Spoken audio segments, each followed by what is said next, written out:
अस्सलाम वालेकुम दोस्तों। ऐसी क्या वजह है कि इस दुनिया के इंसानों के रंग एक दूसरे से मुख्तलिफ हैं? किसी का कलर फेयर यानी गोरा, किसी का डार्कर यानी काला और किसी का ब्राउन जैसे हम इंडो पाक के लोग। क्या ये रंग शुरू से ही ऐसे थे?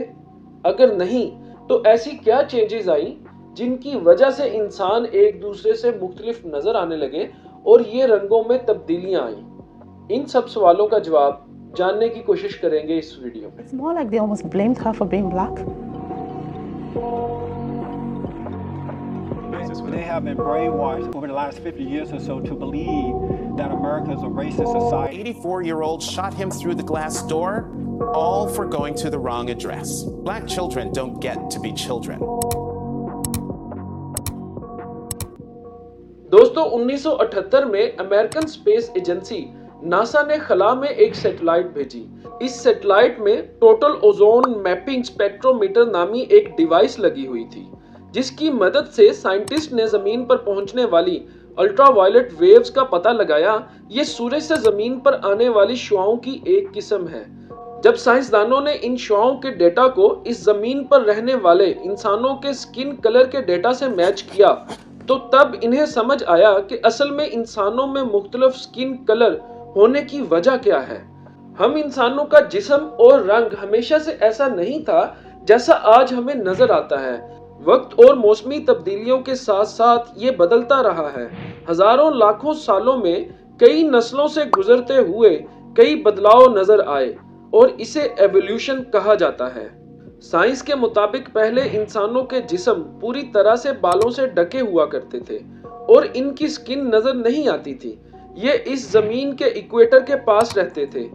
इक्वेटर का मतलब वो लाइन है जो इस जमीन को दो हिस्सों यानी नॉर्थ और साउथ में तकसीम करती है और ये इक्वेटर अफ्रीका में मौजूद है। सोमालिया और कीनिया अफ्रीकन मुल्क इसी इक्वेटर पर मौजूद हैं। नासा की रिसर्च से ये पता चला है कि सूरज से आने वाली ये खास शुआएं यानी अल्ट्रावायलेट वेव्स जमीन के इस हिस्से यानी इक्वेटर पर सबसे ज्यादा गिरती हैं। इन अल्ट्रावायलेट वेव्स की शिद्दत हमारे इंसानी जिस्म के लिए बहुत ज्यादा नुकसानदेह है।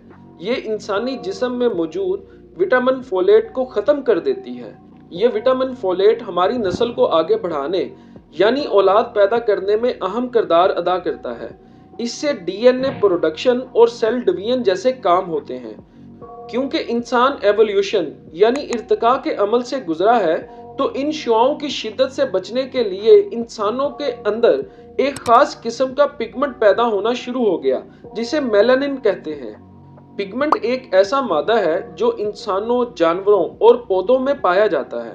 ये सूरज से आने वाली शुआओं को एब्जॉर्ब करता है और रिफ्लेक्ट करता है, जिससे हमें मुख्तलिफ रंग नजर आते हैं। जैसा कि सूरज से आने वाली शुआएं जब पौधों पर पड़ती हैं तो पौधों में मौजूद क्लोरोफिल नामी पिगमेंट लाल और नीली शुआओं को एब्जॉर्ब कर लेता है और हरी शुआओं को रिफ्लेक्ट करता है, जिसकी वजह से हमें पत्तों का रंग हरा नजर आता है।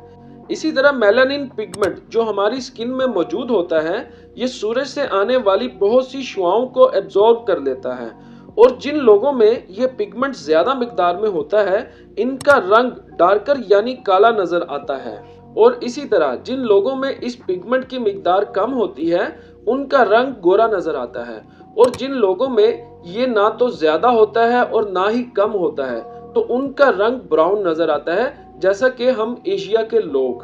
और क्या दोस्तों आपको पता है कि एक टाइम इस दुनिया में ऐसा भी आया है कि जब इस दुनिया के सब इंसानों का रंग काला हो गया था, क्योंकि ये इंसान इक्वेटर के पास इन अफ्रीकन मुल्कों में रहते थे जिधर अल्ट्रावायलेट वेव्स की शिद्दत बहुत ज्यादा होती थी, तो इनके अंदर मेलानिन डेवलप हो गया और इससे सब इंसानों का कलर काला हो गया था।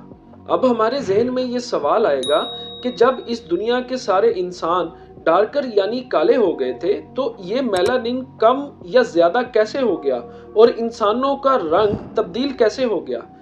इसका जवाब मिलता है जियोग्राफी और इर्तिका के अमल में। जैसे जैसे इंसानों ने इक्वेटर के पास वाले इन अफ्रीकन मुल्कों से दुनिया के दूसरे हिस्सों में हिजरत करना शुरू की तो अल्ट्रावायलेट वेव्स की शिद्दत भी बदलती गई। जो लोग इक्वेटर से नॉर्थ यानी यूरोप की तरफ मूव किए चूंकि वहां अल्ट्रावायलेट वेव्स की शिद्दत बहुत कम होती है, तो इनकी बॉडी में से मेलानिन की मिकदार वक्त के साथ साथ कम होती गई और इनके बॉडी कलर वाइट हो गए।